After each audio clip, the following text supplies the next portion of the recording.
All right. Thank you so much. Thank you so much, Josh. Yeah, I'm getting all these messages across the screens. Okay, I'm looking at actually another device that's beside me. So sometimes I may be looking to the left. So pardon me a bit if I'm not looking straight at the camera. I'll just tell you a little bit about myself. Thanks, Josh, for the introduction to who I am, and I really appreciate you telling me that I've got a gentle spirit and telling everyone to. I believe it's the same spirit we all have. It's the Holy Spirit that the Lord has put in all of us, and I believe that the Lord has uh, used His Counselor, His Holy Spirit, in a way to enable me to look at things from a scientific and yet from a pastoral point of view, and I guess that's a unique combination and that the Lord has put upon my heart. And I really have this honor to share with you today a bit of my knowledge from actually, I was a gynecologist. In fact, I was a gyne oncologist.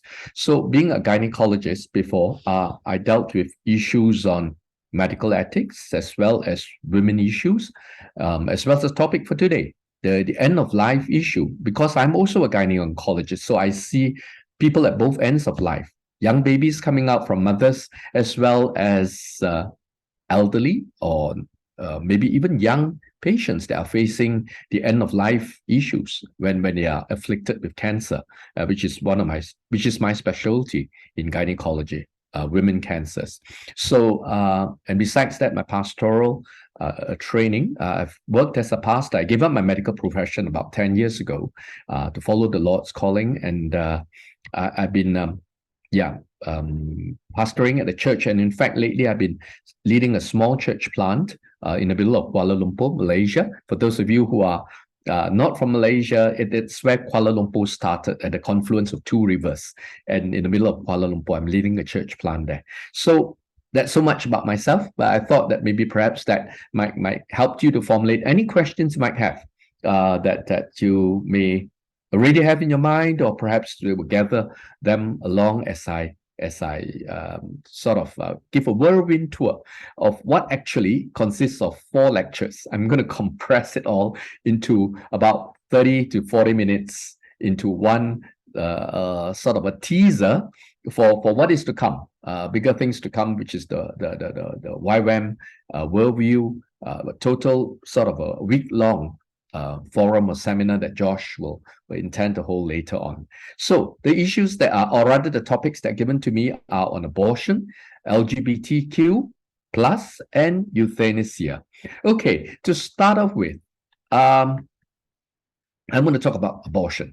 Okay, I borrowed the title "The Joy of Death" from a writer of a book, Yancy, and she's a Christian psychologist who is an expert on these areas, and I borrowed quite a number of principles and ideas from her.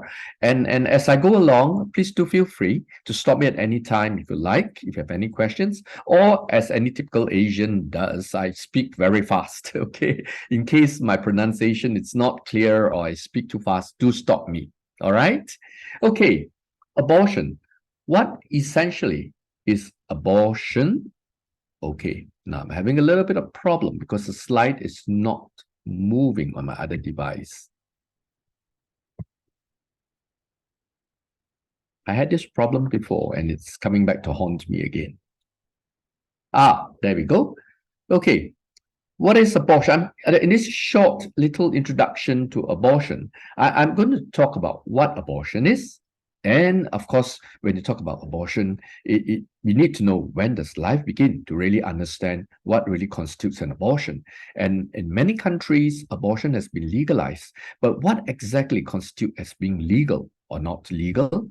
And then comes to the big crux of things. There are 2 major lobbies that we all know about: pro-life and pro-choice. What are they? What are they really about? And what stance should Christians take? Okay, the slides have gone on ahead of me. Okay, right. So quickly, statistically, annually, there are about 90,000 abortions happening just in Malaysia alone. That's a large number. Given a population of only 36 million in Malaysia itself, 90 over 1,000 abortions.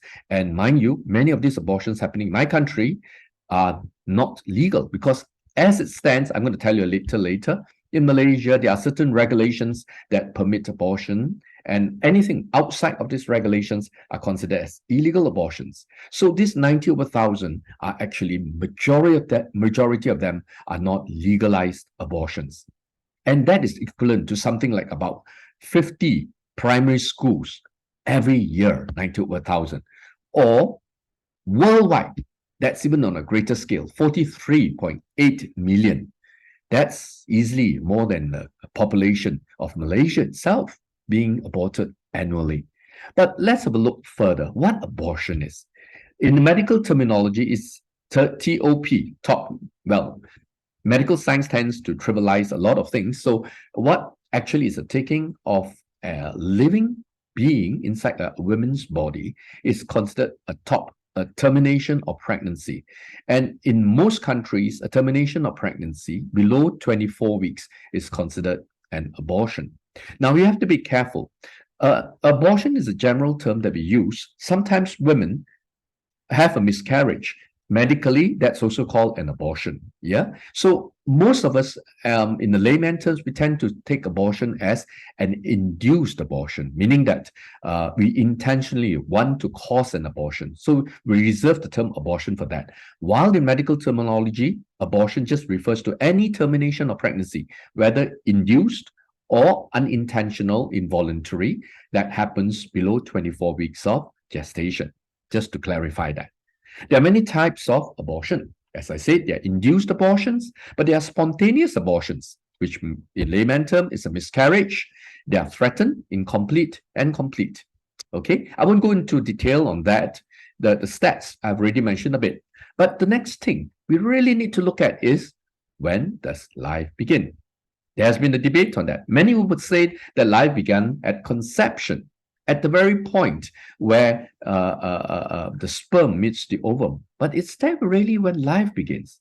I'd like to present to you an interesting medical perspective on things. About 1/4 of pregnancies spontaneously abort before 7 days of gestation, meaning that if a woman misses a period and then or finds it comes about 5 days later or 7 days later, it is actually, in a large majority of cases, an abortion.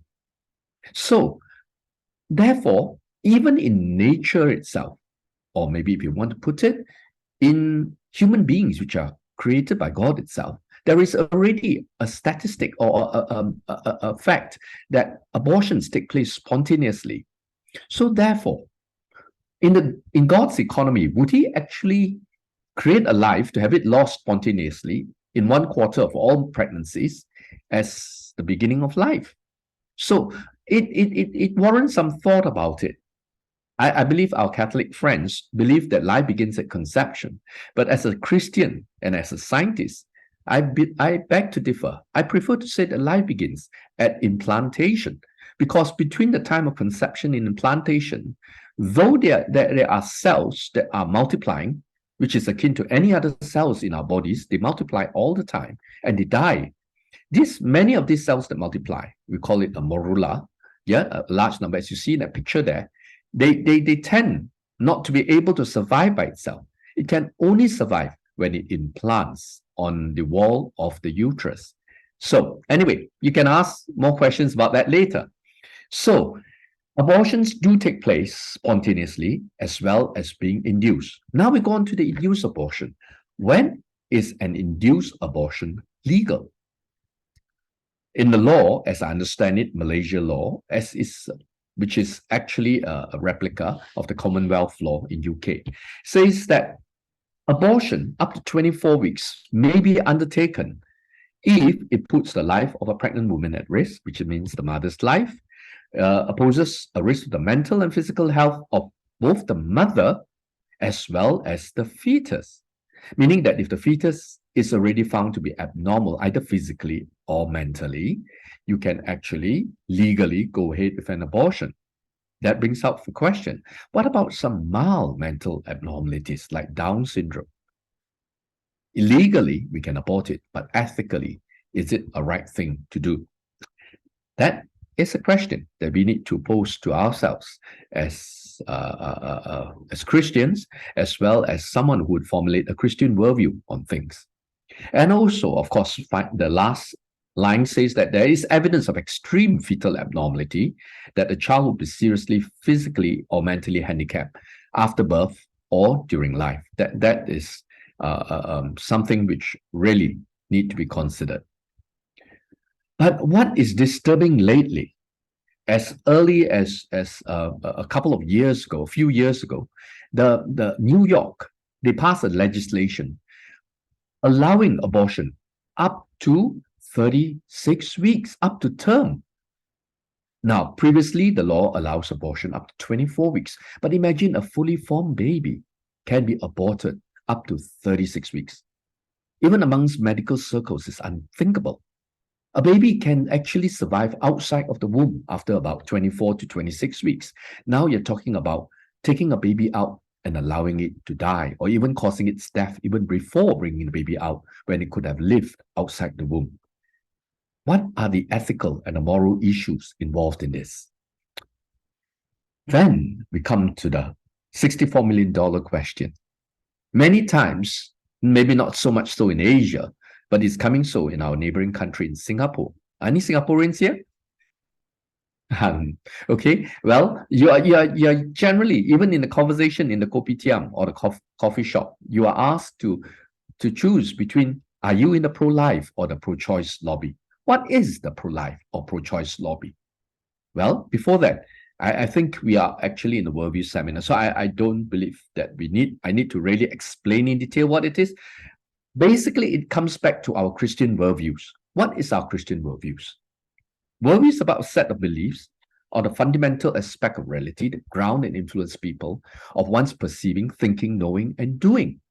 So it involves not only thinking and believing in, but it also involves doing. It formulates our actions. And our worldview is also referred as philosophy, paradigm, or perspective. An easy way of putting it is, what are the spectacles which we wear to look at life? That's basically our worldview. So one of the worldview, or one aspect of the worldview, is about pro-life or pro-choice. Firstly, pro-choice is about for abortion, basically. Yeah, and many countries, including UK and America, the whole of America, in fact, both North and South America, have many lobbies and many organizations that are for it. In fact, as early as 1967, the Abortions Act in United Kingdom has already legalized abortion. That means mothers are free to choose to abort the baby up to 24 weeks. Currently, it still stands at 24 weeks, unlike in New York, but many countries around the world are taking the example of New York and trying to push for abortions to go beyond 24 weeks. What about pro-life? Pro-life means taking a stance that are anti-abortion.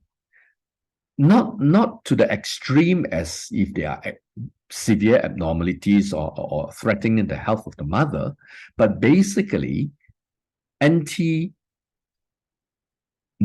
or anti-mothers who choose to intentionally abort the baby for reasons other than for medical reasons. Sometimes they will use reasons like, I can't afford to pay for the expenses of the baby's upkeep, or even the education in later life. So therefore, I want to abort the baby. So for reasons like that, the pro-life lobby makes a stand, and they put life as the core value and the truth their cause. But what brings all this about? Why has society come to this point to think that a life in the womb is not really a life? It's not a person until it comes out and is able to think for itself, able to make decisions for itself.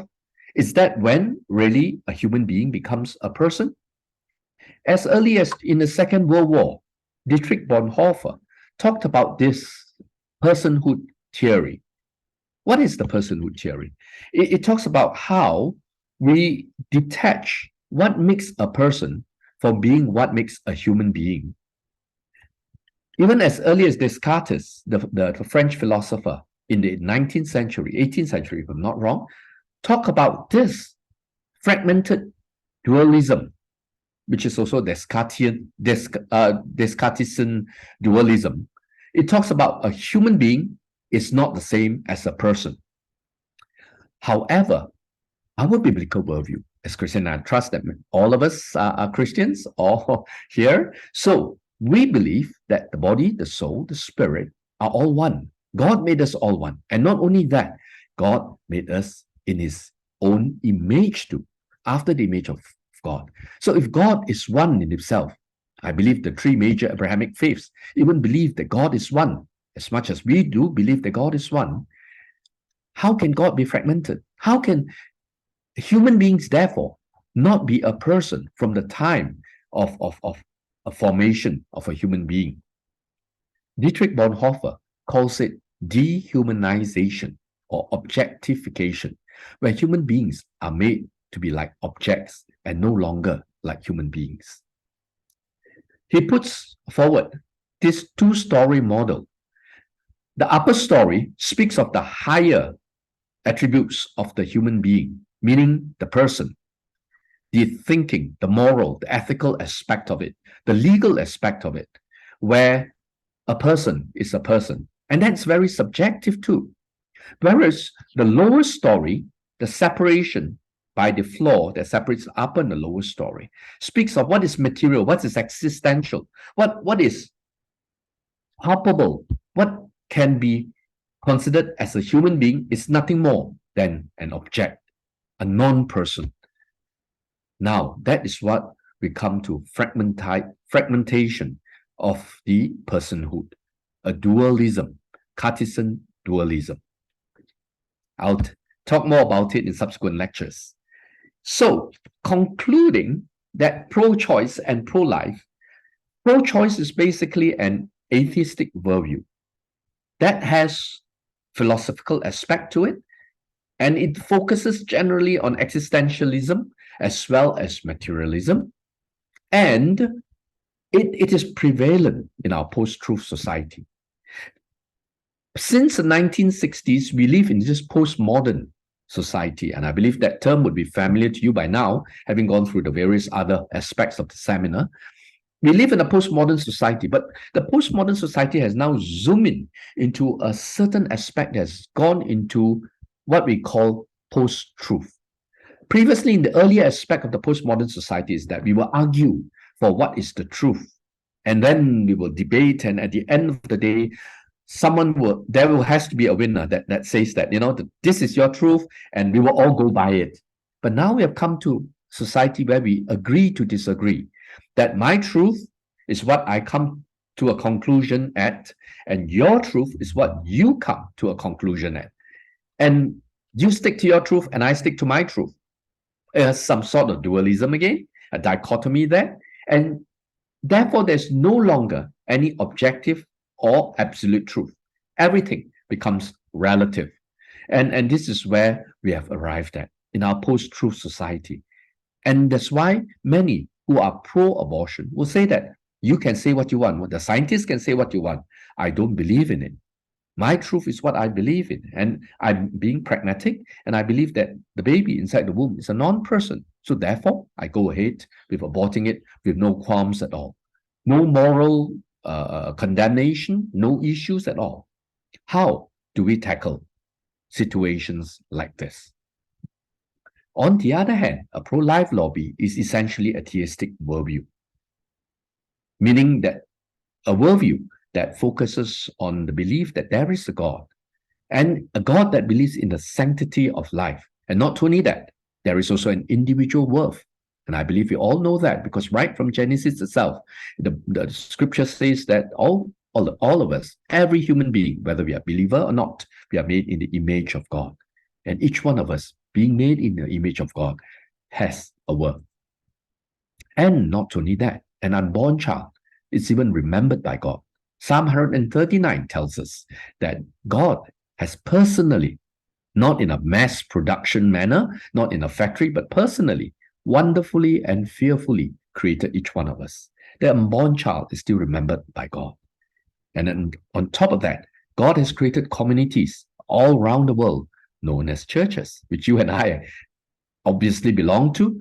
And the church need to make a stance on this, make a stand on it, an understanding and a caring stand, supported by a church environment that's supportive of our Christian worldviews.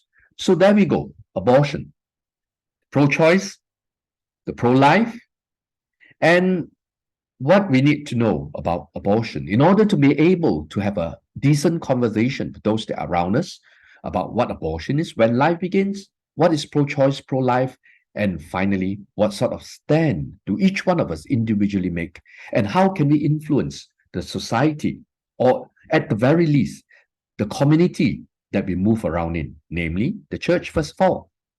Sometimes we belong to churches that may be very liberal, that may even take a stance that says nothing wrong. I mean, we take a pragmatic stand, so to speak, because of the poor surroundings, the mother being in such a low socioeconomic status, maybe it's all right to go ahead with a legalized abortion. We need to review things and issues like this. So from one end of life, from abortion, I would go on to euthanasia. Euthanasia, it's not a country that's somewhere in Europe. It's talking about end of life, the other end of life issue, when sometimes those who are pro-euthanasia says, you no longer qualify as a person.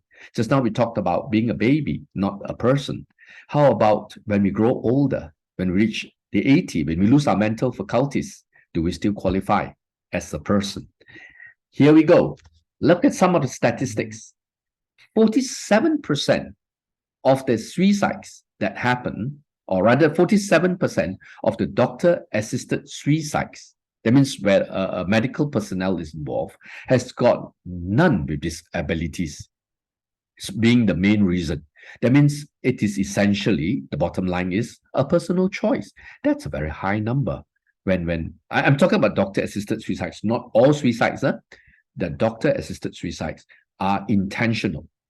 And in UK, 82% of the assisted dying have a disability. So I'm just comparing two countries.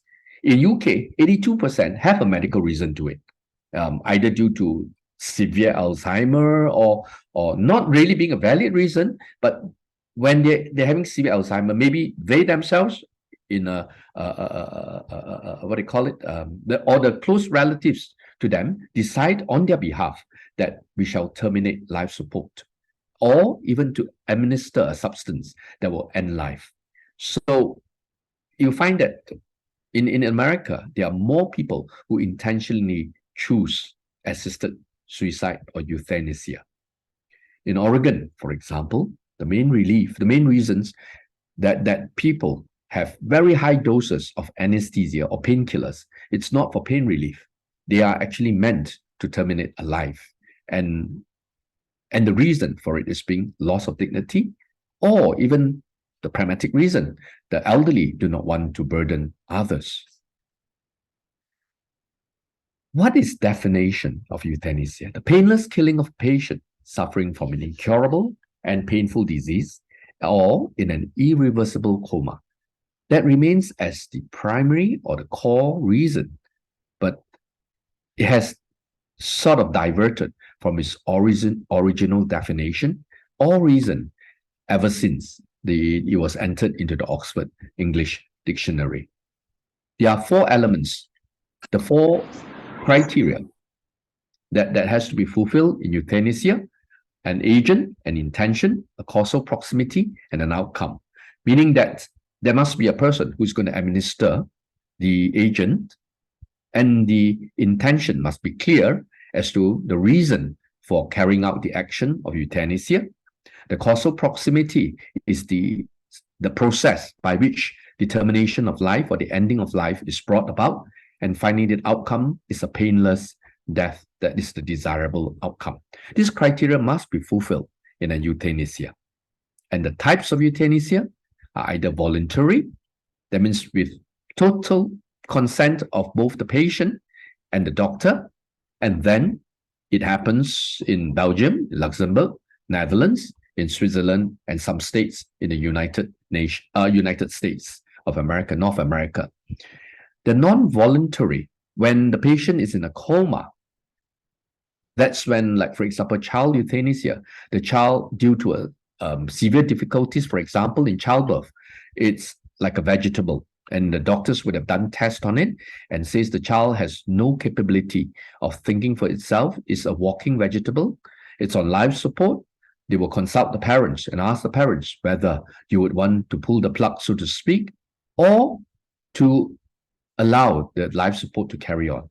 Many times, the decision is also taken out of the hands of the parents, because for medical reasons, especially if the medical institution is supported by the government, due to financial restrictions, they will say that we cannot support the child, and we would strongly encourage, or rather the parents are pressured towards pulling the plug, making the decision to pull the plug.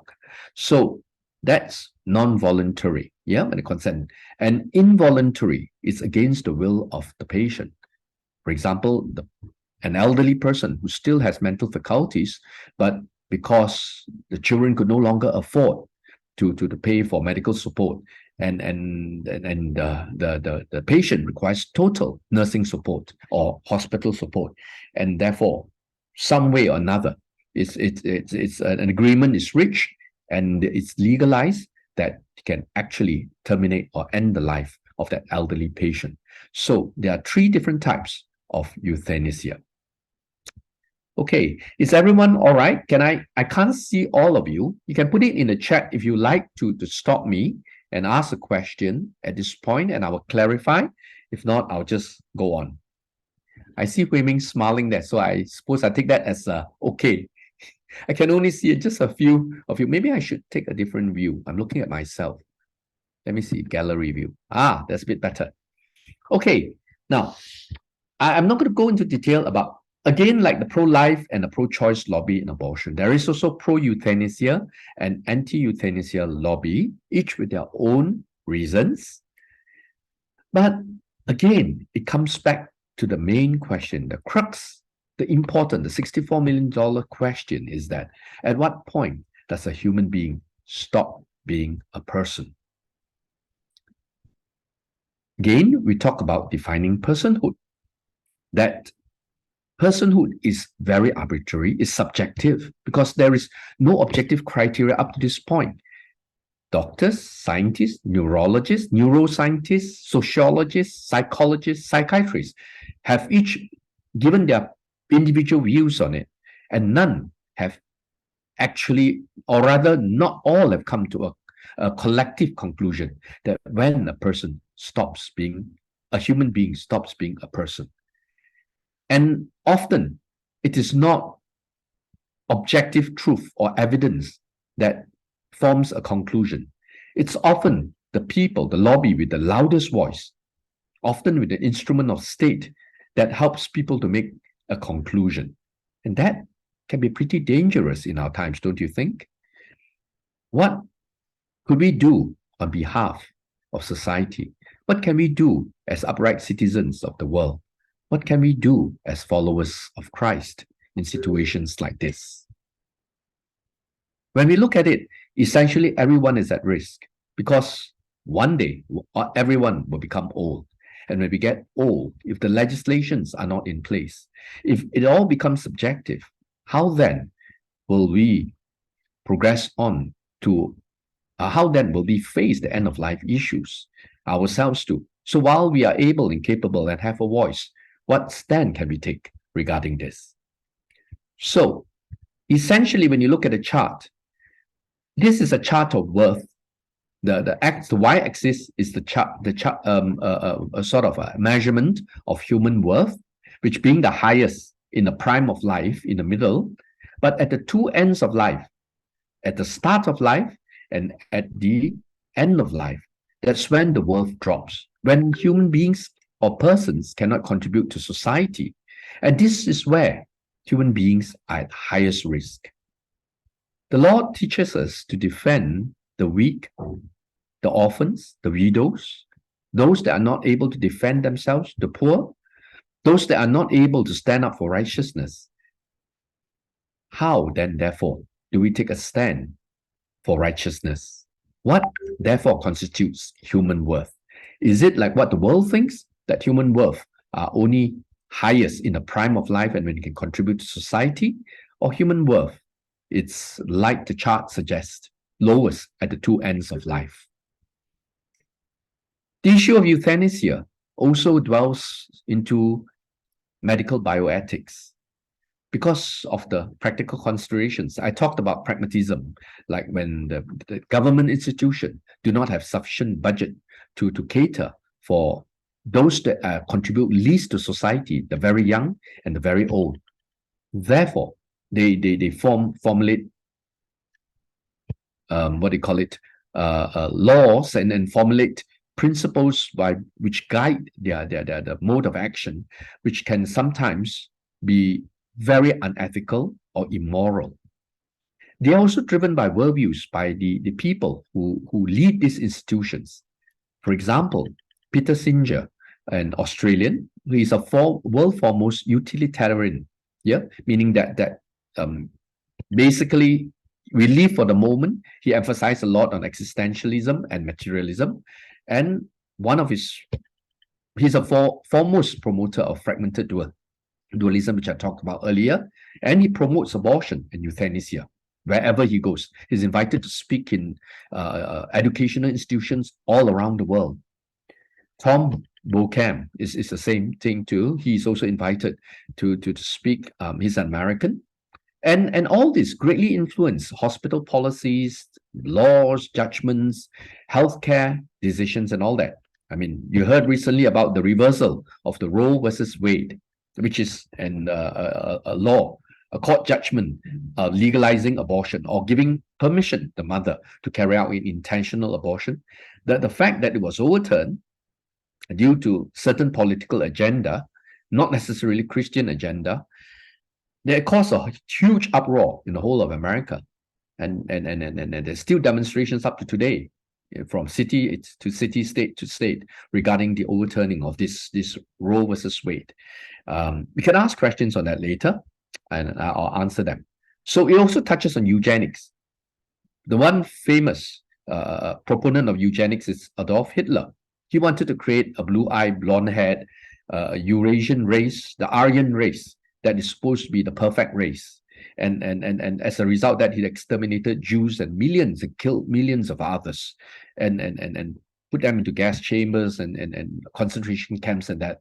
But even today, it's been perfected to a finesse by medical people who are foremost proponents of eugenics, and of course they talk about Darwinian theory of evolution, the survival of the fittest, that those that are weak and do not contribute to society should not carry on in life. And there are many people, prominent people like O.W. Holmes, Margaret Sanger, C. Darrow, some of whom are alive, some have passed on, and they are foremost lobbying for this ending of life issues like euthanasia. So how did it all come about? It starts with loss of cognizance of the intrinsic human worth, replaced by utilitarianism, pragmatism. But our view, a biblical worldview, it's different. The human being is a holistic person throughout life, from the beginning of life to the end of life, and is incarnational, made in the image of God. The body is the embodiment of the person. It's material, but it contains and is essential as a container. Well, I should not calling it a container. It's inseparable from the spirit and the soul. And each one is always a unique and a wonderful person, known and loved by God. Well, why many sometimes say, therefore, why can't I form my own personal view? Why do I need to influence others to make a stand, to be pro-life or to be anti-euthanasia? Why can't it be a personal choice? Well, because in the Christian worldview, the human worth is not a bell curve. It's a straight line. Every human being is of high worth at every stage of life. And because of that, we believe that every life is worth saving and has dignity, which is incomparable. And we need to look also to take into consideration suffering in context of a biblical worldview when we come to euthanasia. Many people choose euthanasia because they want to end suffering or to stop causing suffering to others, being a burden to others by carrying on life, in their own words, unnecessarily. So euthanasia at the end may not be the solution for suffering. The key is turning to God in our suffering. That in Hebrews 5 verse 8, that even the Lord himself learned obedience from what he suffered. What's more, we as followers of Christ, that are we to just cast aside suffering and agree with euthanasia, or to provide alternatives to euthanasia, not ignoring it completely, but to provide alternatives to euthanasia? What are they? Well, embryo adoption. Well, this is for the earlier part of life. Hospice care, where holistic care and love is offered to those who may not be able to care for themselves, and also to make a stand against the culture of death that is prevalent in our society. And Ephesians 6 tells us, when the day of evil comes, so that we may be able to stand our ground, and after having done everything, again to stand firm. 3 times Paul exhorts us to make a stand. Should we therefore not formulate a worldview that makes a Christ-honoring and God-honoring stand in the face of a world that's constantly changing?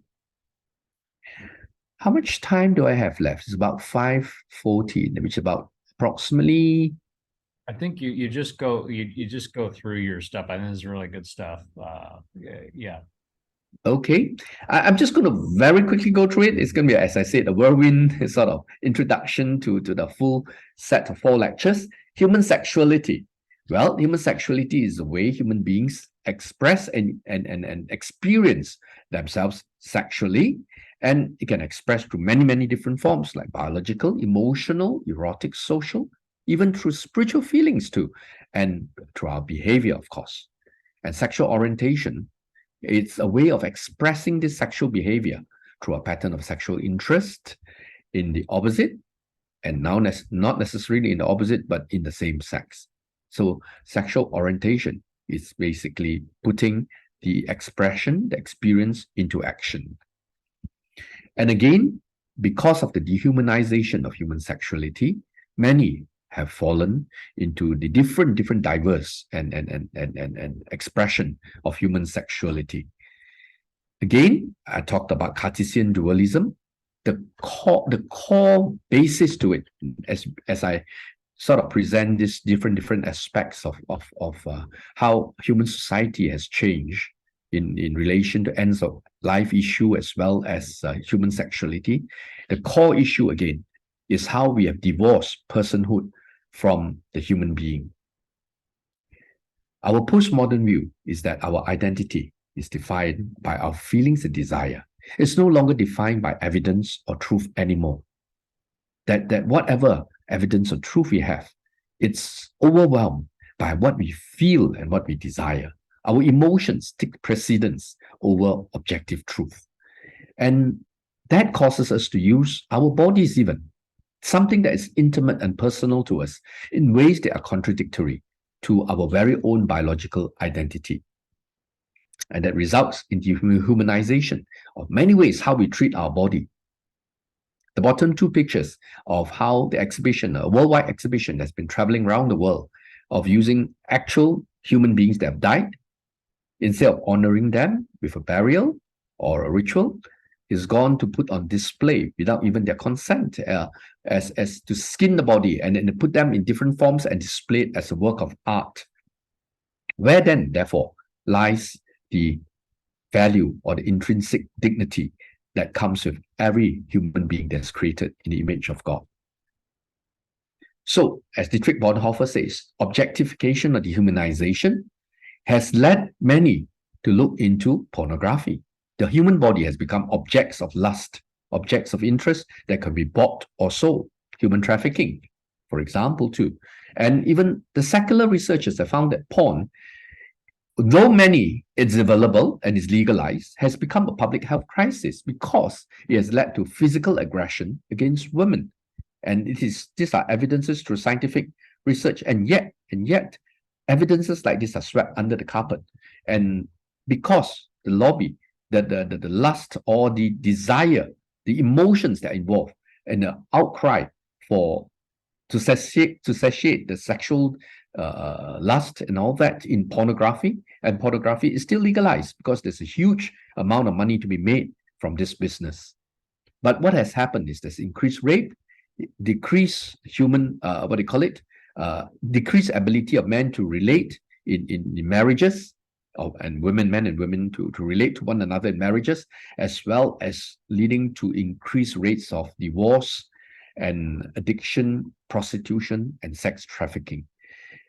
All these are actually evidences that have surfaced in scientific research, but has been quietly sort of silenced by lobbies, with each having personal or intentional agenda that is certainly not ethically or morally right. What about a secular view on sex? Peter Singer again says that our bodies are morally neutral. In other words, what he's saying is that there is no moral, ethical issues attached to the human body, and you can do with it as you would do with any object, like a car or a house or a object that you own. And sex has got no moral significance, therefore no moral consequences. And as a result of that, sex is reduced to nothing more than fulfilling a physical urge and depriving human beings from having a deeper relationship, which is made even more meaningful through the intimate giving of self between a man and a woman. So there are two major expression of this, digression from human sexuality, from what it is made to what it is today. One is homosexuality, and the other one is transgender. So I'll briefly just go through homosexuality, which basically is a change in sexual orientation, and LGBTQ was the topic plus given to me. The plus actually has a long list and it keeps on expanding day by day. So it essentially goes on and on and on. And there are even reports that are generated by the so-called scientific community. Albert Kinsey was supposed to be an expert in the 1960s to the 1980s on human sexuality. Actually, he was found out later to be no more qualified than an entomologist. His specialty was actually in insects, but he translocated his findings on insects to human beings and reached certain conclusions and generated reports that are actually falsified. He said that as high as up to 37%, according to the Kinsey report, of human beings have experienced homosexual encounters other than heterosexual encounters, even encounters with animals and all that. And on the whole, generally 10% practice it regularly. But if you look at recent polls, only 2 to 3% of males practice homosexuality, and females is even less, 2%. But the homosexual lobby actually insists that you're actually looking at a large number. Look at the Kinsey report. 1/3 of human beings actually are for homosexuality. Even they don't openly talk about it, they practice it according to these reports. And therefore, the lobby has a very large voice there due to this sort of made up, or so to speak, fake news or fake reports that are coming out. So it is estimated that human homosexuality, whether through lesbianism or male homosexuality, is actually less than 3% in society, in most societies. But certain countries is higher. For example, in Thailand, it's known to be higher than in other countries. And of course, in the more, the Muslim countries, because they come out very strongly against this. But we don't know the full figures, but the official figures are much less than the actual figures that are given here. So what causes homosexuality? Is it environmental or is it nature? Is it genetic? Nature versus nurture. I won't go into depth into that, but I'll keep the answer open at this point. And if you are interested, do come back for further talks on that. Can homosexuality be changed? The brief answer is it's not about changing. It's about understanding them. It's about knowing how they feel, and not only just individually, to be able to accept them, but yet not approve of their practices and to reach out to them. And the changing part, it's not important whether it's done by human beings or not, but at the end of the day, it's a conviction that they have to, a conclusion and a conviction that they have to come to themselves, that whether it's the right thing to do or it's the wrong thing to do. And how does God feature in this? And a very important aspect of it is how does the church feature in helping them to reach this conclusion, where we practice biblical sexual ethics, where the church promote life-affirming embodiment of life, mind, and soul, and the church provides, most importantly, a loving community that accepts and do not condemn them at the first instance, but still stands firm in correcting what is wrong, so that at the end of the day, by this, all men will know that you are my disciples, if you have loved one another. Not the love that the homosexual lobby speaks of, but the love which is of Christ. And then finally, I just talked briefly on transgenderism. Yeah, transgenderism is a gender identity disorder. Initially, it started off as that, and now people call it gender fluidity. It's a politically correct term. That means as water flows, as fluid flows, it can go either way. So it's a state, a condition in which a person whose gender identity does not correspond to the person's biological sex assigned at birth. Assigned sex does not correspond with gender identity. The other terms for it, like transvestite, transsexual, yeah, and a famous celebrity was Bruce Jenner, who later became Caitlyn Jenner. And there's still, up to today, ongoing debates in parliaments, in governments, on whether in sex education you should accept, should be spoken about. In fact, there is a new trend now rising in American schools that parents are complaining. Why are the schools forcing transgender and homosexual, the acceptance of transgenderism and homosexuality onto young children as young as preschool? That as much as you do not want adults to discriminate against homosexuals and transgender, why are we forcing issues like this on children when they have yet to make a decision on their own? So there have been debates, and there are pros and cons to it. Where do we stand in the midst of all this? How should a Christian respond to all this? Both in the media, because nowadays we write on Facebook, on Twitter, on TikTok, on Instagram. How much do our comments matter and feature on this issue?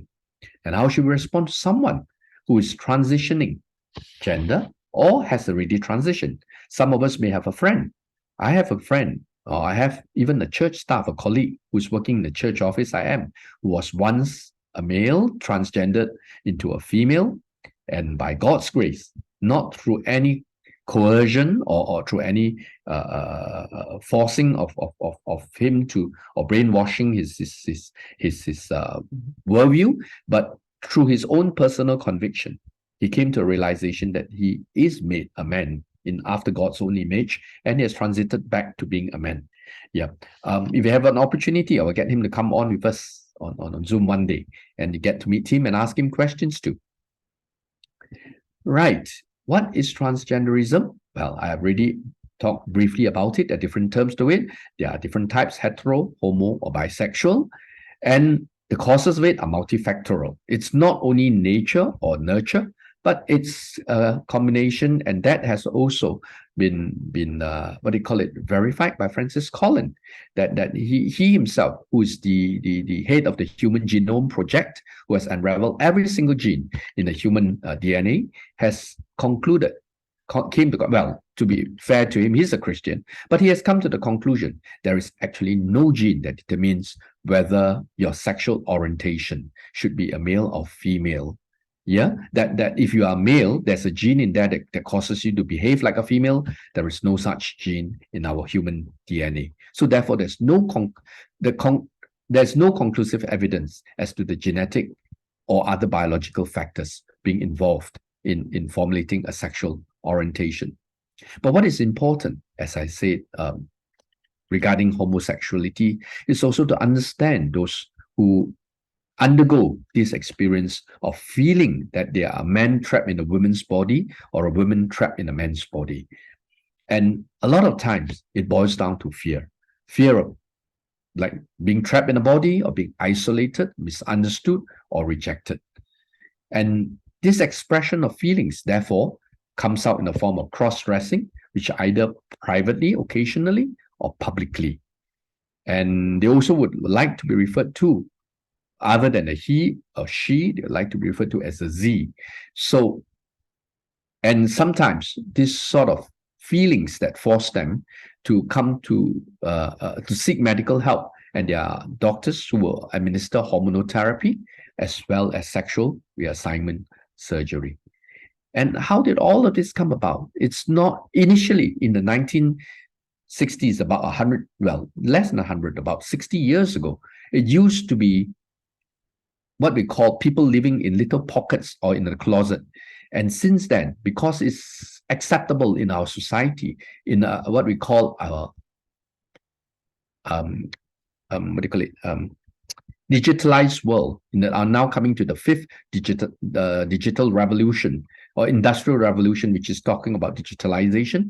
Gradually, we have morphed into a society that has becoming very accepting and very liberal. So the rejection of the same values that we talked about, like Peter Singer was espousing, that we believe that human beings, the human body is nothing more than an object, and we can assign a sex to it any way we like. It drops down to the loss of the personhood. It starts with the primacy of human reasoning, that is pragmatism, that if the reason says that we could do it so, then it comes to the rejection of the truth, the truth that we knew all along, which is also which leads therefore to the rejection of authority and allows a free expression of individualism. And that again detaches morality from sexuality and express out in a sexual expression and results in a worldwide acceptance of other sexual orientation. Loss of personhood being the core reason behind it. But what is important is our Christian response. How do we respond?